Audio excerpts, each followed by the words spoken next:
Convido os irmãos que abram suas Bíblias em Êxodo capítulo 20. Êxodo capítulo de número 20.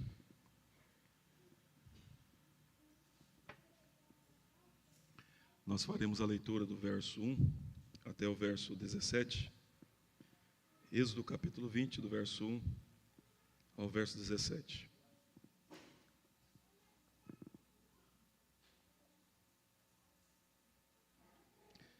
Êxodo capítulo 20, do verso 1 a 17, diz assim: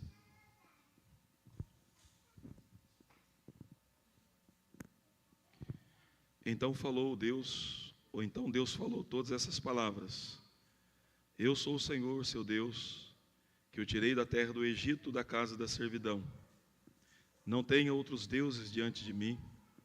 Não faça para você imagem de escultura, nem semelhante alguma do que há em cima no céu, nem embaixo na terra, nem nas águas debaixo da terra. Não adore essas coisas, nem preste culto a elas, porque eu, o Senhor, seu Deus, sou Deus zeloso, que visito a iniquidade dos pais nos filhos, até a terceira e quarta geração daqueles que me odeiam. Mas faço misericórdia até 1000 gerações daqueles que me amam e guardam os meus mandamentos. Não tome o nome do Senhor, seu Deus, em vão, porque o Senhor não terá por inocente o que tomar o seu nome em vão. Lembre-se do dia de sábado para o santificar. 6 dias você trabalhará e fará toda a sua obra, mas o 7º dia é o sábado dedicado ao Senhor, seu Deus. Não faça nenhum trabalho nesse dia, nem você, nem o seu filho, nem a sua filha, nem o seu servo, nem a sua serva, nem o seu animal, nem o estrangeiro das portas para dentro. Porque em 6 dias o Senhor fez os céus e a terra, o mar e tudo que neles há. Ao 7º dia descansou. Por isso o Senhor abençoou o dia de sábado e o santificou. Honre seu pai e sua mãe, para que você tenha uma longa vida na terra que o Senhor seu Deus lhe dá. Não mate, não cometa adultério, não furte, não dê falso testemunho contra o seu próximo, não cobice a casa do seu próximo, nem cobice a mulher do seu próximo, nem o seu servo, nem a sua serva, nem o seu boi, nem o seu jumento, nem coisa alguma que pertença ao seu próximo. Versículo 8 diz assim: Lembre-se do dia de sábado para o santificar. 6 dias trabalhará e fará toda a sua obra, mas o 7º dia é o sábado dedicado ao Senhor, seu Deus. Não faça nenhum trabalho nesse dia, nem você, nem o seu filho, nem a sua filha, nem o seu servo, nem a sua serva, nem o seu animal, nem o estrangeiro das portas para dentro. Meus amados irmãos, os irmãos devem perceber que a minha garganta está um pouco danificada devido à mudança de clima. Então, por isso eu estou um pouco com a garganta irritada, mas me esforçarei aqui para falar com os irmãos. Nós temos já há algum tempo estudado os 10 mandamentos, não de maneira exaustiva, mas procurando entender como que os 10 mandamentos ainda são úteis para nós. Nós temos que lembrar que os 10 mandamentos não foram dados para salvar ninguém. Mas os 10 mandamentos é também um meio de graça. E Deus nos deu para conhecê-lo e para saber qual é a vontade de Deus. Então, quem estabelece para nós como Ele quer ser amado, como Ele quer ser servido, é o próprio Deus. E ao nos dar os 10 mandamentos, Deus também demonstra para nós misericórdia e graça. Porque Ele está se revelando para nós. Ele está mostrando para nós quem Ele é. E quando nós olhamos com bastante cuidado para os mandamentos, nós conseguimos conhecer mais do caráter de Deus, mais da pessoa de Deus, e naturalmente nós podemos nos relacionar melhor com Deus. E os primeiros 4 mandamentos aqui, eles estão muito focados na questão da adoração a Deus. Então Deus não quer ser adorado de qualquer maneira. Deus não quer ser adorado pelos nossos sentimentos, pelo que nós achamos como Deus quer ser adorado. Deus quer ser adorado exatamente como Ele estabeleceu na palavra de Deus. E é interessante que quando nós olhamos para a questão da adoração e como Deus quer ser adorado, Deus não exige coisas, vamos dizer assim, que nós não podemos fazer. Mesmo sendo Ele um Deus glorioso, um Deus majestoso, Deus estabelece de uma maneira simples, Deus estabelece de uma maneira muito leve, como Ele quer ser adorado por nós. Lembremos os irmãos, então, que os 10 mandamentos faz parte da aliança. Deus entrou em uma aliança com o seu povo, e Deus, assim, então, estabeleceu para o seu povo como Ele quer ser adorado e como o seu povo deve servi-lo. Então, no último sermão que nós fizemos aqui, nós falamos que, de acordo com as Escrituras, que este dia foi um dia escolhido por Deus, foi um dia santificado por Deus, e este dia Deus estabeleceu como um dia de descanso. É o dia que nós, então, podemos contemplar a Deus com mais intensidade, é o dia que nós podemos experimentar mais de Deus com mais intensidade, e é um dia que Deus, então, estabeleceu para estar conosco, e nós também com Ele. Isso é um presente de Deus. Você e o Criador caminhando juntos, você e o Criador em uma comemoração, ou seja, nós estamos homenageando a Deus pelo ato criador dele, por aquilo que ele fez. E procurei mostrar para os irmãos também que isso tem a ver com a consumação de todas as coisas. Ou seja, haverá um dia que Deus há de restaurar todas as coisas pelo seu poder, e então viveremos com Ele por toda a eternidade. Então nós olhamos para trás e vemos a criação, e nós olhamos para frente e vemos a redenção de todas as coisas. Então os 10 mandamentos, principalmente com relação ao dia do Senhor, está apontando para isso. O Deus Criador e o Deus, então, que redime todas as coisas em Cristo Jesus. Então, meus amados irmãos, hoje eu quero falar um pouco com os irmãos, por que nós não guardamos mais o sábado e sim o domingo? E por que o domingo, então, se torna o sábado cristão, ou o dia do descanso do crente? E é isso que eu quero, então, pensar com os irmãos um pouquinho nesta noite. Muitas vezes os cristãos são acusados, de que nós guardamos o domingo por causa de Constantino, que ele estabeleceu então o domingo para que o sábado, ou melhor, para que os crentes o observassem. Mas acredito, irmãos, que quando nós analisarmos alguns pontos aqui, nós vamos ver que não foi ideia de Constantino isso. Na verdade, ele só oficializou aquilo que já era praticado pela igreja, aquilo que a igreja já fazia. Então, eu quero chamar a atenção dos irmãos, então, para o Evangelho de João, e creio que muitas das respostas que nós vamos entender ali, com relação à guarda do domingo, que hoje é o nosso dia de descanso, e por que nós guardamos, então, o dia de domingo. Então, lá em João, capítulo de número 20, João, capítulo 20, eu chamo a atenção dos irmãos ali, porque nós vamos considerar alguns pontos ali, para entender por que foi feita a mudança. Por que nós guardamos o domingo e não mais o sábado. Mas devemos entender que o domingo também é o dia de descanso. Observe, os irmãos, que no capítulo 20, verso 1 do Evangelho de João, ele está falando sobre a ressurreição de Cristo. Veja que no verso 1 diz assim: no primeiro dia da semana, de madrugada, quando ainda estava escuro, Maria Madalena foi ao túmulo e viu que a pedra da entrada tinha sido removida. Observe, os irmãos, que o glorioso evento que acontece no primeiro dia da semana foi a ressurreição de Cristo. Cristo levantou dentre os mortos. Cristo subiu dentre os mortos. Então, observe que ela chega no túmulo e ali, então, eles percebem que a pedra estava removida e eles não encontram um corpo de Cristo ali dentro. E por que não? Porque Cristo havia ressuscitado. E o dia que Cristo ressuscitou foi no primeiro dia da semana. Veja bem, nós não estamos aqui negando que o evento da criação foi algo extraordinário. Foi algo que, de fato, manifestou o grande poder de Deus, e isso foi colocado no coração da sua criatura, principalmente do ser racional. Mas observe, os irmãos, que maior ainda do que a criação de todas as coisas, nós temos aqui a ressurreição de Cristo Jesus. E o texto diz que Cristo, então, ressuscitou no primeiro dia da semana.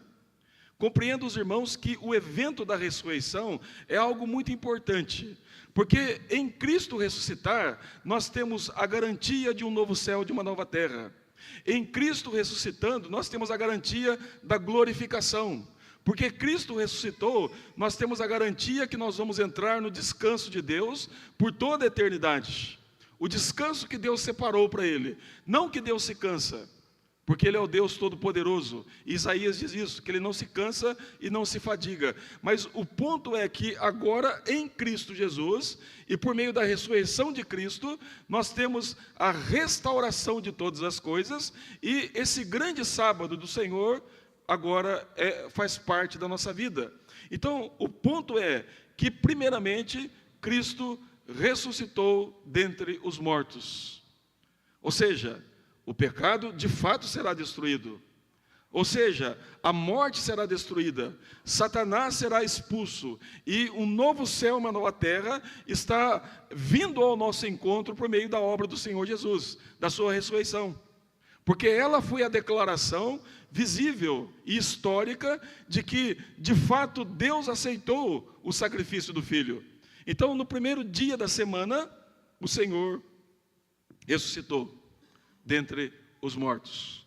Mas ainda nesse mesmo capítulo aqui, nós encontramos no verso 19, e uma vez que Cristo ressuscitou, é dito que Ele vai ao encontro dos seus discípulos.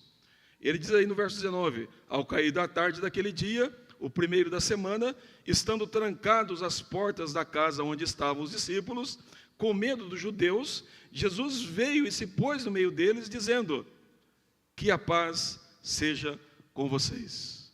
No primeiro dia Ele ressuscita, e no primeiro dia Ele aparece para os seus discípulos, e sobre os seus discípulos, Cristo então, Ele impetra a sua paz. Ele diz: que a paz seja convosco. Então, os discípulos de Cristo, os apóstolos, eles viram Cristo ressuscitado. Ali estava diante dele 100% homem, aquele que morreu, com o seu corpo ressuscitado diante deles, para mostrar então que ele venceu a morte, que de fato ele é um salvador eficaz, que de fato Deus há de cumprir em Cristo Jesus todas as suas promessas. Então veja que no primeiro dia da semana, Cristo aparece para os seus discípulos. Mas continuemos a ler o texto aí, diz assim: e dizendo isso, mostrou-lhes as mãos e o lado. Então os discípulos se alegraram ao ver o Senhor. E Jesus disse outra vez: que a paz esteja com vocês. Assim como o Pai me enviou, eu também envio vocês. E havendo dito isso, soprou sobre eles e disse: recebam o Espírito Santo. Então veja que neste dia, além de Cristo ter ressuscitado, além de Cristo ter se apresentado para eles, é dito que Cristo os abençoou. Agora, pense os irmãos uma coisa: quando Deus terminou de fazer todas as coisas, é dito que Ele então ordenou o sétimo sábado, e dito que Ele abençoou o sábado. Agora, observe que no primeiro dia, o Senhor Jesus está abençoando quem? Os seus discípulos. Receba sobre vocês o meu Espírito, ou Espírito Santo. Então, foi um dia de bênção. Foi um dia que o Senhor Jesus, então, abençoou os seus discípulos. E, naturalmente, esses homens que foram usados por Ele, foram aqueles que fundaram a igreja. E o ponto é que a igreja, ela surge no primeiro dia da semana também, como nós veremos aqui. Mas o ponto é que Cristo apareceu para os seus discípulos e os abençoou no primeiro dia, conforme nós temos aí no texto. Então, é o dia da ressurreição. Foi o dia que Cristo apareceu para os seus discípulos. Foi o dia que Cristo abençoou os seus discípulos. E foi o dia que Cristo, então, soprou sobre eles o seu Santo Espírito. Então, João está nos ensinando isso. Mas vamos caminhar um pouquinho mais ainda, e eu chamo a atenção dos irmãos para Atos capítulo 2, porque, como falei, é no primeiro dia que a igreja, então, é formada, e o Espírito Santo é derramado sobre a igreja. Sobre a igreja. Atos capítulo 2, versículo de número 14, diz assim... Atos capítulo 2, primeiro no verso 1 diz: ao cumprir-se o dia de Pentecostes, estavam todos reunidos no mesmo lugar. De repente veio do céu um som como de um vento impetuoso e encheu toda a casa onde estavam assentados. E apareceram distribuídas entre eles línguas com fogo, as quais pousaram sobre cada um deles. Todos ficaram cheios do Espírito Santo e começaram a falar em outras línguas, segundo o Espírito lhes concedia que falassem. Estavam morando em Jerusalém judeus, homens piedosos, vindos de todas as nações debaixo da terra. Assim, quando se fez ouvir aquela voz, afluiu a multidão, que foi tomada de perplexidade, porque cada um os ouvia falar na sua própria língua. Estavam atônitos e admiravam, dizendo: vejam, não são galileus todos esses que aí estão falando? Então, como os ouvimos falar, cada um em nossa própria língua materna? Somos partos, medos, elemitas, e os naturais da Mesopotâmia, Judéia, Capadócia, Ponto, Ásia, da Frígia, da Panfilha, do Egito, das regiões da Líbia, das imediações de Cirene, e romanos que aqui residem, tanto judeus como prosélitos, cretenses e árabes. Como os ouvimos falar sobre as grandezas de Deus em nossa própria língua? Então veja, os irmãos, que foi no primeiro dia que o Espírito Santo desceu sobre os discípulos, e foi no primeiro dia que a igreja foi inaugurada. Então, pense, os irmãos, numa coisa aqui importante: o evento da ressurreição, veja bem, a criação, sim, é um evento extraordinário, é o poder de Deus, a sabedoria de Deus, e Deus se revelando e mostrando seu poder criador. Mas a ressurreição é o poder que restaura tudo isso que foi mergulhado no pecado. É o poder que trará um novo céu, uma nova terra. Então, Cristo ressuscitando, isso garantiu o novo céu, uma nova terra. Isaías, quando fala sobre o novo céu e a nova terra, ele diz: eis que crio novos céus e nova terra. E o verbo usado ali é o mesmo verbo usado em Gênesis capítulo 1. Ou seja, um verbo que é usado para Deus. Então, o ponto é que na ressurreição de Cristo, Jesus, a garantia do novo céu e da nova terra é certa. E o ponto é, então, que Cristo ressuscitou, e no primeiro dia também, no mesmo dia, a igreja, ela é formada. O Espírito de Deus vem sobre os discípulos, e a igreja, então, ela é formada, e daí por diante a igreja começa a sua obra de pregação do Evangelho em todos os lugares. Quero lembrar aos irmãos que o dia de Pentecostes era comemorado no sábado. E então, um dia depois, dia 1º, é que a igreja, então, ela é formada pelo poder do Espírito de Deus. E nós temos dados aqui que a igreja que estava nova, que era formada, ela se reunia no dia de sábado. Convido os irmãos que abram lá em Atos, aqui mesmo em Atos, capítulo 20. Atos, capítulo 20, o verso 7... mostra que a igreja estava se ajustando aos padrões do Evangelho, dessa mensagem que vem por meio de Cristo Jesus. Então, a igreja, ela se reunia no primeiro dia. Atos capítulo 20, o versículo de número 7, diz assim: no primeiro dia da semana, nós nos reunimos a fim de partir o pão. Paulo, que pretendia viajar no dia seguinte, falava aos irmãos e prolongou a mensagem até a meia-noite. Então veja, os irmãos, que a igreja já tinha a prática, ou estava começando a prática, de se reunir no primeiro dia. E o que eles faziam no primeiro dia? Havia adoração, havia pregação, havia ceia do Senhor. Então, o que a igreja estava celebrando aqui? A ressurreição de Cristo. E é isso que a igreja passa a fazer.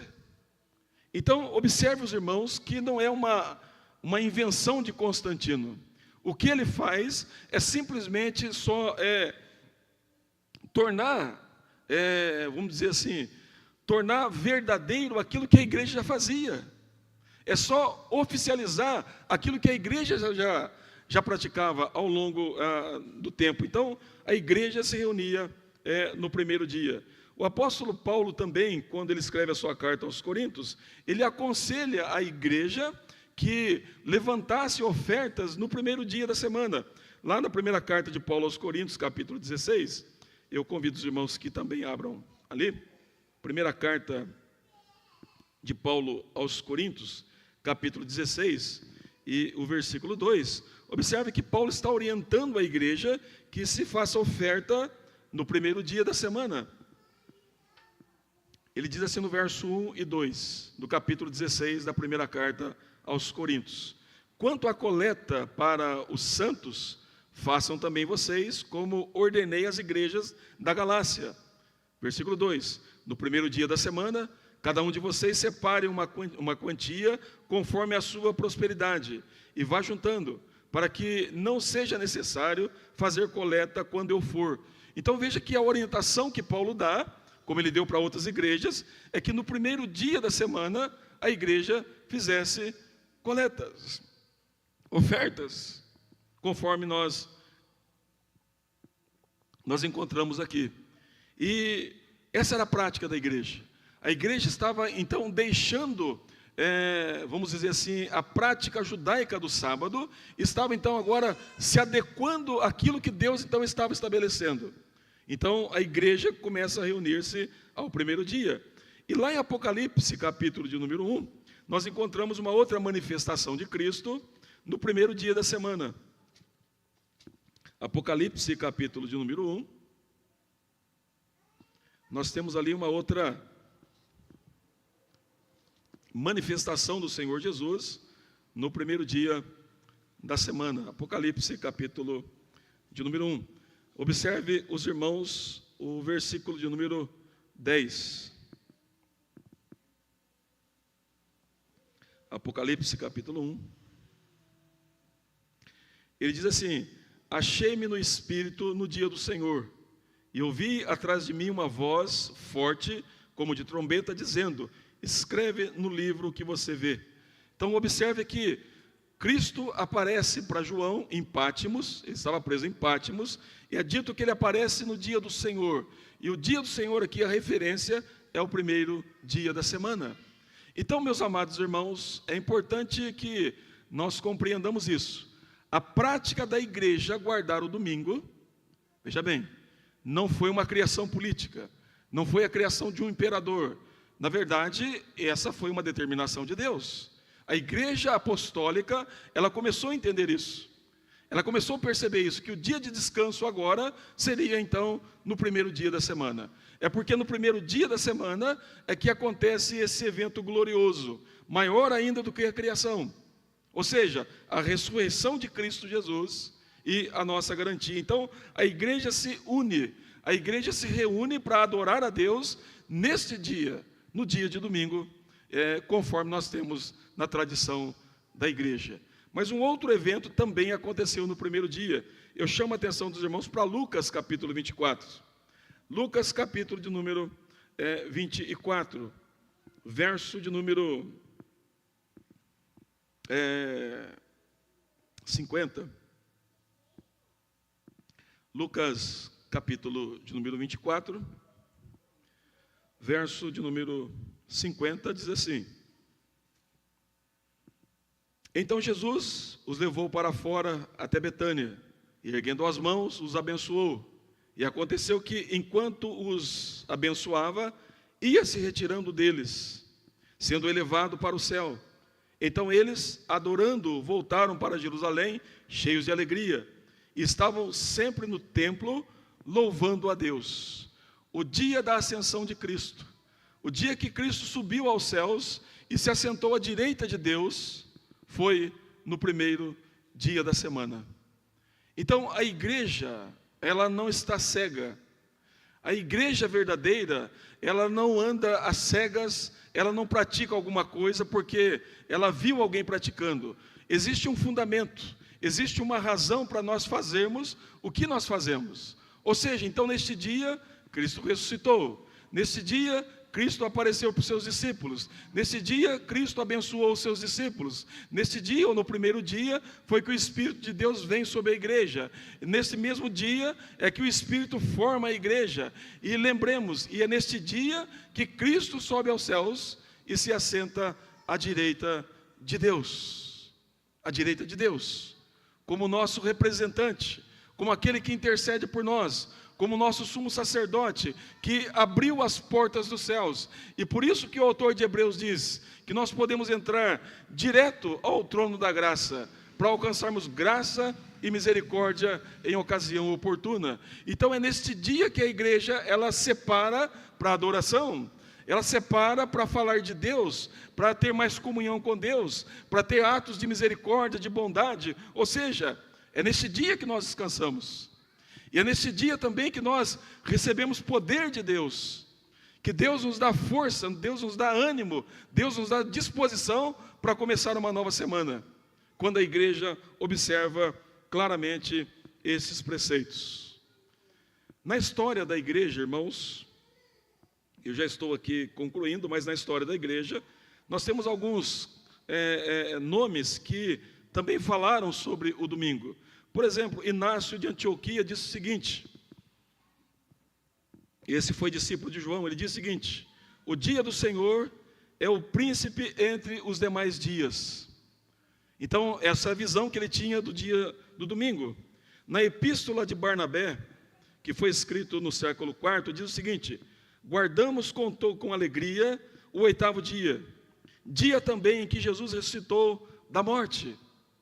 Nós temos ainda, lá em Clemente de Alexandria, que viveu entre 150 e 215, ele diz o seguinte: de acordo com o Evangelho, um cristão observa o dia do Senhor com alegria, glorificando desta maneira a ressurreição de Cristo Jesus. Temos também a declaração de Irineu, do 2º século, que diz o seguinte: no dia do Senhor, todos nós, os cristãos, guardamos o dia de repouso, meditando na lei e regozijando-nos nas obras de Deus. E nós temos o historiador da igreja, Eusébio, que diz o seguinte: o dia da ressurreição, ou seja, o dia do Senhor, era observado em todo o mundo. Então veja, os irmãos, que a igreja continuou aquilo que a igreja apostólica fazia. Então, irmãos, é importante destacar que o nosso sábado, o dia do nosso descanso, e quero lembrar os irmãos que descansar aqui implica, é o dia que nós paramos as nossas atividades, que nós fazemos durante 6 dias, e nós nos concentramos em Deus. É o dia que Deus escolheu para estar intensamente conosco.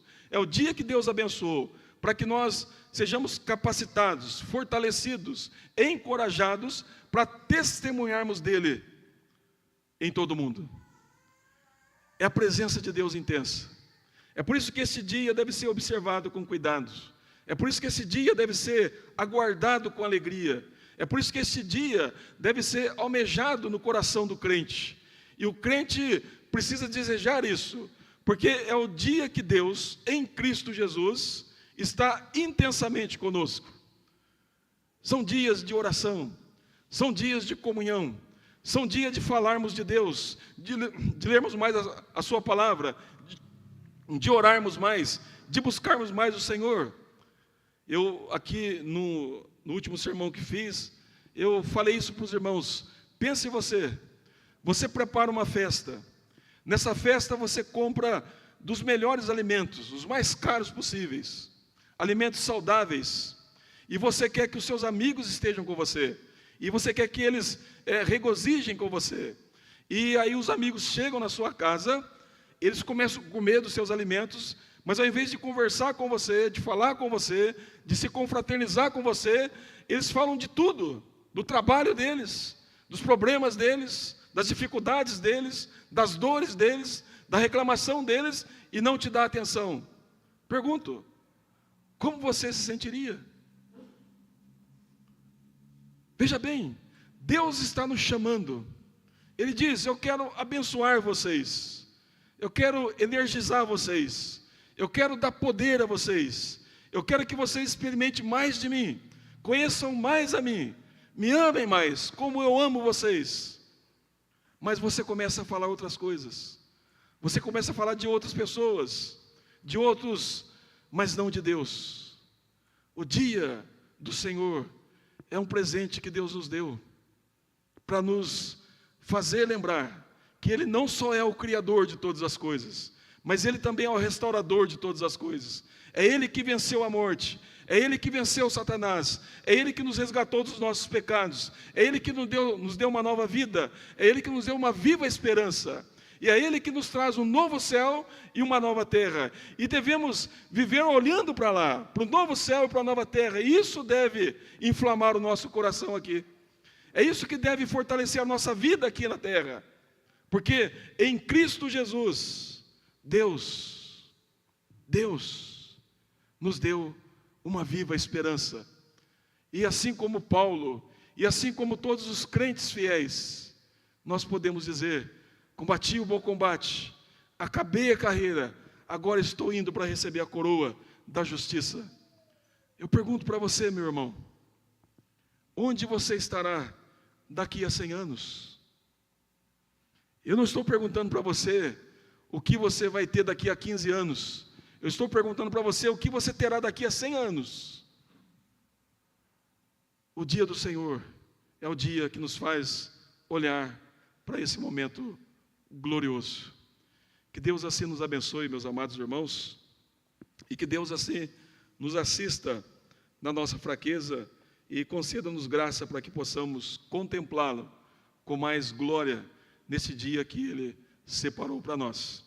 Ao longo da exposição, eu quero trazer, se Deus permitir, no próximo sermão, como nós podemos guardar o domingo, segundo as Escrituras. Que Deus assim nos abençoe e que Deus nos fortaleça.